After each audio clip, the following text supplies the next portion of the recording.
जालिम को यहाँ एजाज दिए जाते हैं, मजलूम को थाने में रखा जाता है। ये हालातों को बदलने का प्रयास कर रहे हैं और इन्हें बदलने के लिए अगर आप तैयार हैं तो मैं शुरू होना चाहता हूँ। 6 पंक्तियां अपना परिचय दे रहा हूँ, संभालिएगा। हास्य की भाषा नहीं लिखी है, ना ही गजल सुनाता हूँ, कविता लिखनी नहीं है आती, चीखे लिखते जाता हूँ। देश मेरा जल रहा है, आग लगी है सीने में, हुक्मरां सब व्यस्त दिखे हैं खून गरीब का पीने में। तो हिंदूवाद या इस्लाम का पक्ष नहीं मैं लाया हूँ, घायल भारत चीख रहा है, चीख सुनाने आया हूँ। घायल भारत चीख रहा है, चीख सुनाने आया हूँ। और ये भारत आइए इस्तकबाल जी जी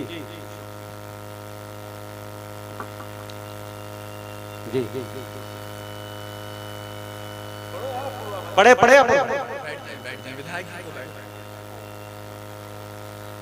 अशोक कुमार हमारे विधायक जी उर्फ मुन्ना तशरीफ लाए हैं, हम उनका स्वागत करते हैं। माशाल्लाह तमाम हमारे चीफ गेस्ट वगैरह तशरीफ ला चुके हैं। तमाम ही लोगों का कमेटी की तरफ से हम इस्तकबाल करते हैं। माइक पर एक अच्छा कवि इनकलाबी शायर आपके दरमियान है, दिलों को खोल कर सुने दोस्तों, जोरदार तालियों से इस्तकबाल करें इस कवि का, माहौल बनाया है।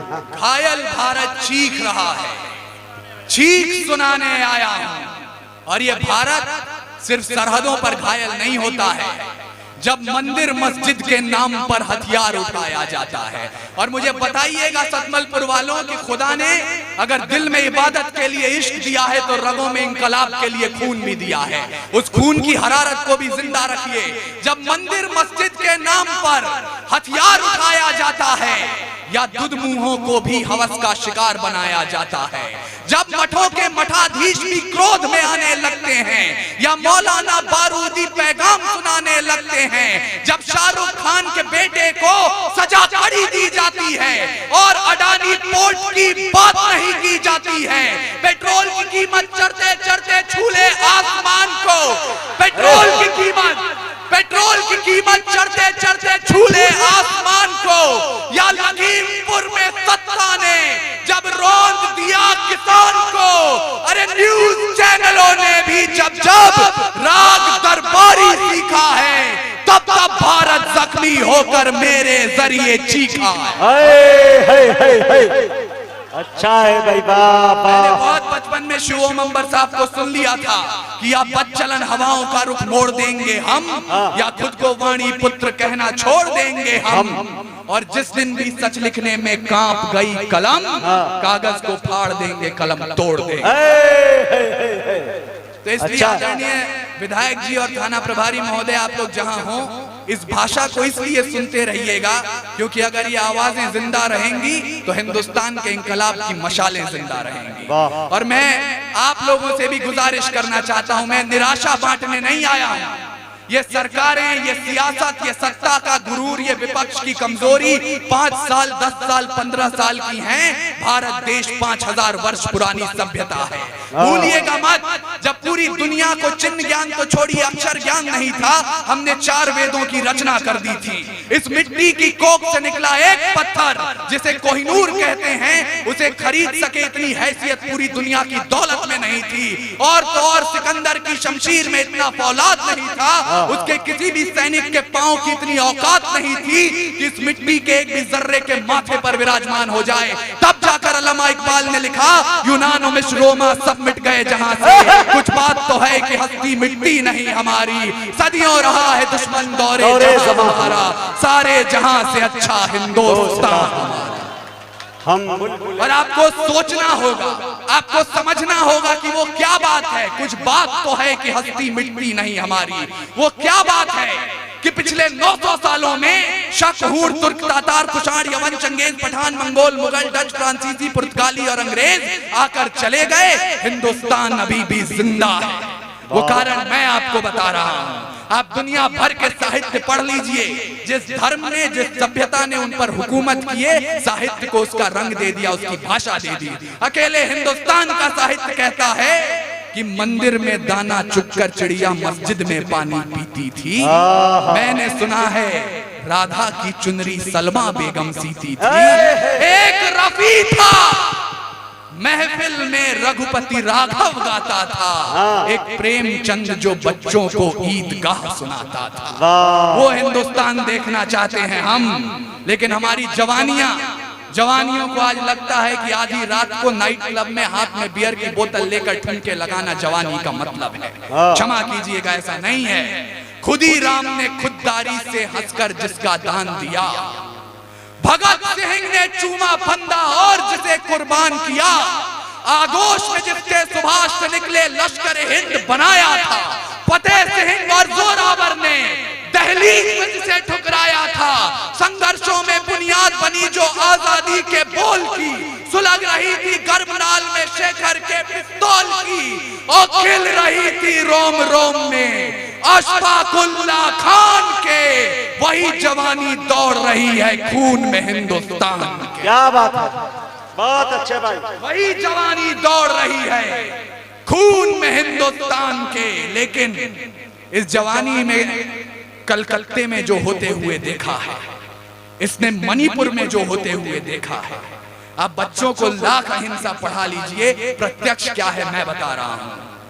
बाज का खतरा सदा रहा है चिड़ियों की मुस्कानों पर। क्या बात, इस बात को रेखांकित कीजिएगा।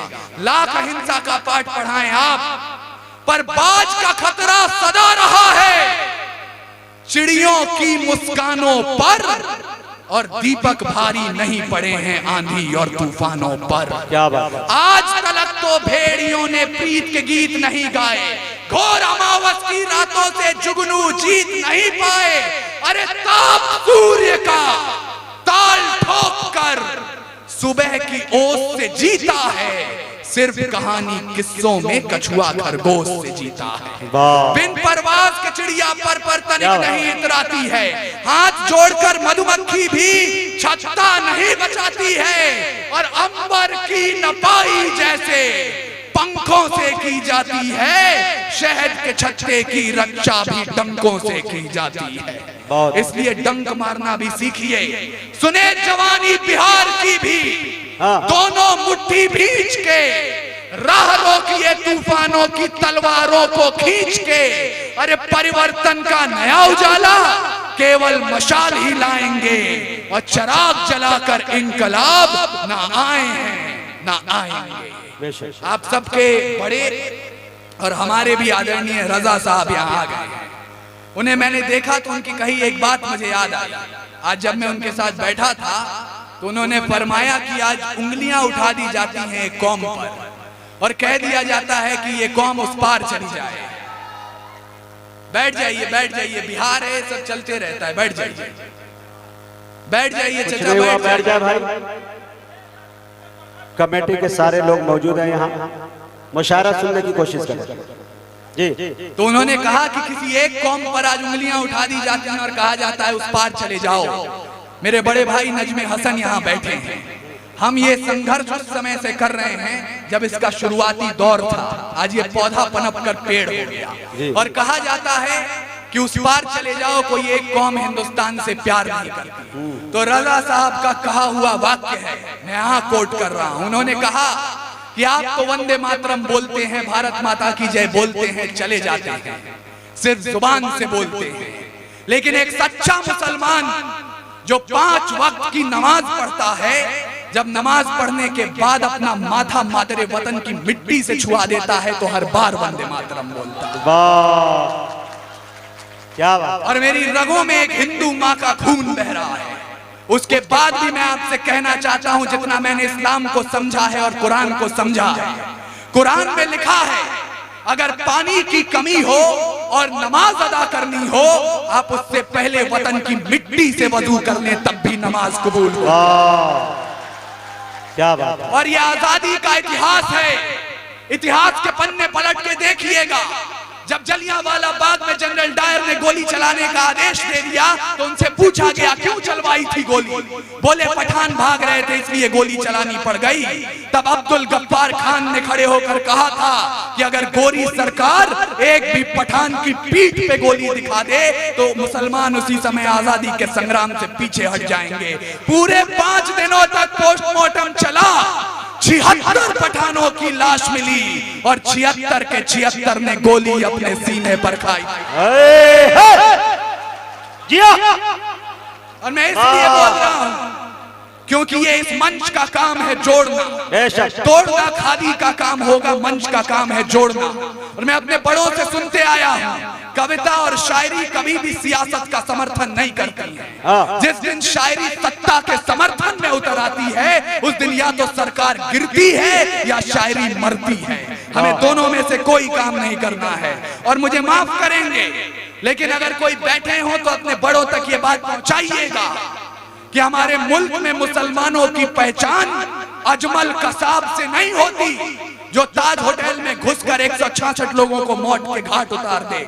हमारे देश में मुसलमानों की पहचान होती है तो कब्रिस्तान के उन खुददार रखवालों से जो बंबई कब्रिस्तान के गेट पर खड़े हो गए और बोले मर जाएंगे लेकिन इस नापाक जिस्म को अपने कब्रिस्तान में दफन नहीं होने देंगे। वाह वाह वाह वाह वाह, अच्छा है। मैं 4 पंक्तियां आपके समक्ष रख रहा हूं और इन 4 लाइनों पर भूल जाइएगा आप हिंदू मुसलमान सिख ईसाई हैं, भूल जाइएगा आप भाजपा सपा राजद से कोई रिश्ता रखते हैं। सिर्फ भारत माँ के बेटे और भारत माँ की वीरांगनाएं सुने और मुझे बताएं। ये संकल्प लीजिए, आज सतमलपुर की मिट्टी को अपनी मुट्ठियों में उठाकर कसम लीजिए कि रावण नहीं हम पलने देंगे साधुओं के वेश। ये भाषा पूर्व विक्रम शाह की है, मुझे कहने में कोई संकोच नहीं, चाहे आसाराम हो या राम रहीम। रावण नहीं हम पलने देंगे साधुओं के वेश में और अफजल नहीं पनप सकते हैं अब्दुल कलाम के देश। फौलादी हिंदुस्तान है ये, दुर्योधन की जांग नहीं और भगत सिंह की मिट्टी पर खालिस्तान की मांग नहीं। इतिहास पृष्ठ पर लिखे गए जो फिर वो पाप नहीं होंगे। 17 बार मोहम्मद गोरी हरगिज माफ नहीं होंगे। रण विजय के बाद रण के वस्त्र नहीं अब छोड़ेंगे। कलिंग फतेह के बाद अशोक शस्त्र नहीं अब छोड़ेंगे। 57 के जीत की डोली झांसी रोकी जाएगी, अब के बार भगत सिंह की फांसी रोकी जाएगी। और हिंदुओं के मुस्लिम उनके शीश नहीं कटने देंगे, कसम तिरंगे की हमको फिर देश नहीं पटने देंगे।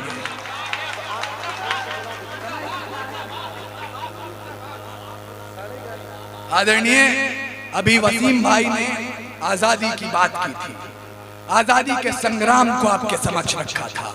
जिस नींव पर भारत की इमारत खड़ी है उसे आपके सामने रखा था, उन्हें भूलिएगा मत। आदरणीय विधायक जी, आदरणीय रजा साहब, बिलाल भाई, आप जहां पर भी हो, जमशेद भाई, आप लोगों ने ये महफिल सजाई है, भूलिएगा मत जिनके कारण हम ये जश्न मना पा रहे हैं। मैं उनको शब्द चढ़ाता हूं।